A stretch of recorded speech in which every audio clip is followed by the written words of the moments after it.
गुरु के उपदेश का लाया एक विचार, जो सतगुरु मिलते नहीं जाते नरक द्वार। नरक द्वार में दूत सब करते खेचा तान, उन तक कबू ना छूटता फिर फिरता चारों खाने। अपने आत्मा आज जो भक्ति नहीं करता प्राणी, चाहे सारी पृथ्वी का राजा हो, कितना धनी सेठ हो, इस मृत्यु के बाद, शरीर के छूटने के बाद, क्योंकि शरीर उसका तब छूटेगा जब उसके सारे पुण्य नाश हो लेंगे। जो पूर्व जन्म के संग्रहित जो उसके संचित कर्म थे, उनमें से उसकी किस्मत में लिख कर भेज दिया, और उसको यहाँ खूब सारी सुविधाएं हैं, नकली सुख की, अच्छी कार है, कोठी है, बड़ी पोस्ट है, या सेठ है, चाहे प्रधानमंत्री है किसी देश का। तो मृत्यु के बाद यदि वो भक्ति नहीं कर रहा है, उसके मृत्यु के उपरांत राजा के विषय में भगवान ने लिखा है कि कबीर हरि के नाम बिना ये राजा रसभ हो। रसभ माने गधा, और माटी लदे कुम्हार के घास न डाले कोई। जब राजा, हम राजा को तो एक सक्षम मानते हैं, एक आम नागरिक, तो कहते भक्ति ना करने वाले राजा की ये दशा होगी। तो आप तो अंडरस्टूड है आपकी क्या बनेगी, फिर ये तो कहने की आवश्यकता नहीं रहती। तो यहां परमात्मा कहते हैं कि पूरी पृथ्वी का राजा भी हो तो मृत्यु के उपरांत उसकी पूरी दुर्गति होगी।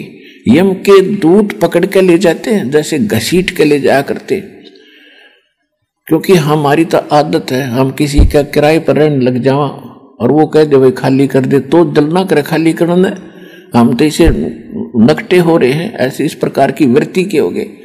और इस शरीर में हम कितने दिन रहते हैं, घर में और संसार में, यहाँ सहज नहीं छोड़ते अपने आप। यम के दूत सूक्ष्म रूप में इसको अंदर से इतना सताते हैं, ये डर के छोड़ कर भागे, टट्टी पेशाब निकल जाती है सबला तो उनकी, चाहे सारी पृथ्वी का राजा हो, जब भक्ति ना करता होता है। कबीर परमात्मा के भगत के बारे में आपको सत्संग में बहुत बार बताया है। कबीर परमेश्वर की जो या सत भक्ति जो करता है, उसके निकट काल के दूत, यम के दूत तो बहुत दूर की बात है, यमराज नहीं आ सकता और धर्मराज नहीं आ सकता। आए हैं सो जावेंगे ये राजा रंग फकीर, एक सिंहासन चढ़ चलो एक बंदे जात जंजीरे। आने और जाने में बहुत अंतर हो जाएगा, भगत और अभगत में। नकली भक्त, नकली नाम जपने वाले या ना जपने वाले, वो तो एक कैटेगरी के समझ लियो। और भक्त वही है जो भक्ति और सच्ची करे, पूरे संत से उपदेशी है, उसके लिए है ये सारा कुछ। कहते हैं आए हैं वो तो जाओ तो सभी गए, लेकिन इस जाने में अंतर बहुत होगा। एक तो जो भक्ति नहीं कर रहा वो चोर की तरह, जैसे पुलिस पकड़ के घसीट के ले जाया करती है, चाहे पूरी पृथ्वी का राजा हो, यम के दूत उसको यही से कूटना शुरू करते हैं। जिन हर की चोरी करी और गए राम गुण भूल, ते बिदना बागुल किए वो रहे उर्दमुख झूल। जिन्होंने परमात्मा की चोरी करी, चोरी क्या है, भक्ति नहीं करी, वहां सौ पर संकल्प कर कहा था, कान पकड़ पकड़ के, हे परमात्मा एक बार मनुष्य जीवन दे दो, आपकी भक्ति नहीं भूलूंगा, हे परमात्मा मनुष्य जीवन दे दो। और मनुष्य जीवन देने के बाद अब कर क्या रहे हो आप, क्योंकि इस काल ने ऐसी व्यवस्था बना रखी है, माँ के गर्भ में आपको सारी यादाश्त रहती है।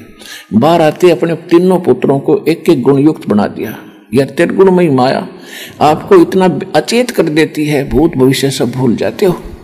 परमात्मा ने फिर दया करनी पड़ती है आपको जगाने के लिए, ये सत्संग सुनाने के लिए वो स्वयं ही आते हैं यथार्थ ज्ञान बताने के लिए।